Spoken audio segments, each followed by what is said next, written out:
I know, but was it the right decision? We're not sure about that. We're joined now by the wonderful Victi Hannah Spearritt alongside former Dance and Ice pros Matt Evers and Frankie Seaman, who have started a new podcast covering all the ice rink action. So I suppose this is a busy time for you. Which I love as well that you get dressed up in a suit for. It just kills me. Well, it was movie week last week. I love it. I just love it. Absolutely that. We need need to work with the themes. We'll start with you, Hannah, first of all, because obviously it was, of course, sad to see you go.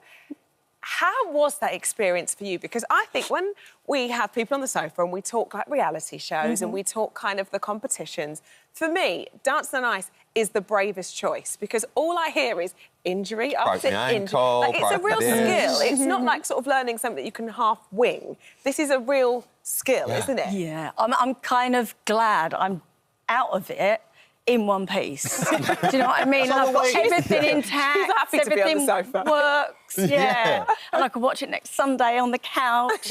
But it was amazing to learn that skill. And yes, it is completely dangerous. You know, anything can go wrong. I had something that went wrong 3 hours before. We saw in the rehearsal performance. It wasn't like anything major. But it still does knock you.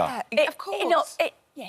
And it just reminds you that, you know, anything could go wrong at any time. There's just a lot to think about with every move to make it go right. Yeah. But you did have a great pro. You had Andy, didn't I had you? Andy, and he did help. seems fantastic. What was he like to work with? Yeah, he was fantastic. Obviously, he's done it for years, and he was definitely the right partner for me. He was completely, you know, he pushed me out of my comfort zone.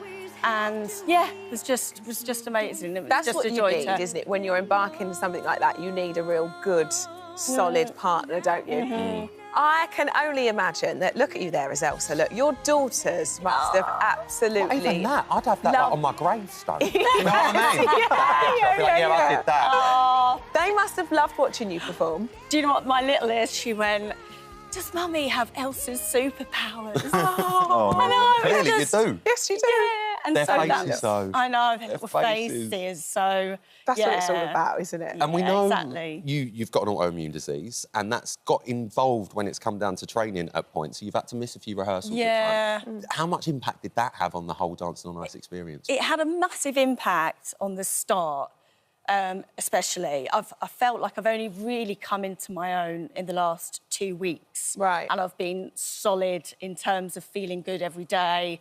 So, yeah, there was a lot of up and downs, and then the last 2 weeks have been solid. So I felt like I was about to sort of like it's taken a minute to get there. Yeah. But I'm grateful to have had that sort of exercise on a daily basis because I feel so much stronger for Well, you could say, I mean, you broke the ice. You could say. Yeah. And talking of breaking the ice, hello, icebreakers. Oh, my God. No, you two. He's here till 12:30, everybody. Seamless. Monday to Thursday. That's what we call a segue television. When did this come about? And why have you not been doing it for the last however long? Well, thank you for saying that. No, I've actually been trying to do this for the past 3 or 4 years, actually before COVID started. But when you're on the show as a professional, you have no time to even do your own laundry. No. Yeah. Let alone co-host a podcast, come up with the concept. So when I decided this year to retire, I was like, oh, I've got some free time this year. And no better person to do it alongside than with Frankie. And it's so nice It's to the be outfits for me, Frank. Look. I mean, the podcast, you're sitting there, you've got your little gilet on. I'm loving it. Yeah. We decided to go all glamorous. I mean, I think it's just nice for us to be able to share our expertise with the fans because, you know, you get the little comments from the judges, 1 or 2 lines. They can't really explain what's going on backstage. They can't really explain what's going on behind the scenes. And I think we are really perfectly placed to be able to bridge that gap and dive deeper and tell people, this is what's happening in this lift. This is why it went wrong. Or this is why they shone bright this week. Do you know what? You're so right, because they sort of give a critique and I might watch it and think, hang on, that seems a little bit harsh. I didn't really notice that, but because it's a live show and the nature of it, there's not enough time to elaborate on that. They pack so much into that hour and a half, especially this past week. There was 11 couples. There was no skate-off, was there? Yeah, and no skate-off. And what was, like, even Jane saying, we want you to work on the basics, but you guys at home don't know what the basics are. No. So that's what we do on the podcast, is really explain what the judges' critiques are, how it all pans out, what you guys are feeling, and yeah. So sometimes we can even pick up just from watching them backstage or on the VT. We can tell what kind of week they've had because we've been through it so many times with so many celebs. So we know even where their heads are, not just what they're doing physically on the ice. Well, I used to do it at Big Brother with bit on the side. Yeah. I would call this pick on the side, by the way. I like that. I love it. It's like basically a Dancing on Ice spin-off. yes, Yeah. exactly. And that's what I love about the pod, because you two have been through it. You know what it's like.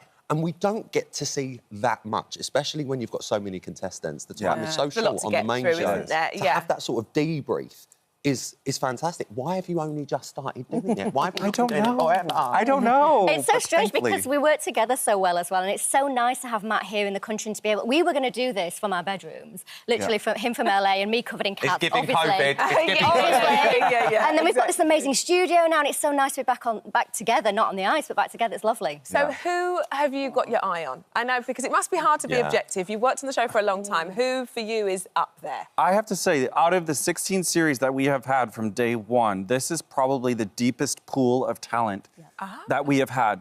And especially like with Adele, her journey, we have never seen anything like this on Dancing on Ice before. She's an amazing storyteller, and I think the minute she steps on the ice, you're just waiting. What's she going to do this week? So different the 2 weeks that we've seen. And we've also seen her, because we've got expert eyes, we've seen her actually improve hugely over that period. Well, look, keep doing it because we love the pod. Hannah, you. I can't let you go without asking, you still going to skate? You still going to keep those... I am. Yeah? I want to teach my eldest. Perfect. Yeah, Who's that's so 5. nice. Well, that's what you Yeah. That's what we want Yeah, for you. I am. They're only going to want you dressed as Elsa, that's the problem. Oh, I know. Every Sunday now. Sorry, So do you I. need to bring that Elsa. That's all I want. Lovely to see you. Thank you guys very much. Thank you. Thank you. Thank you.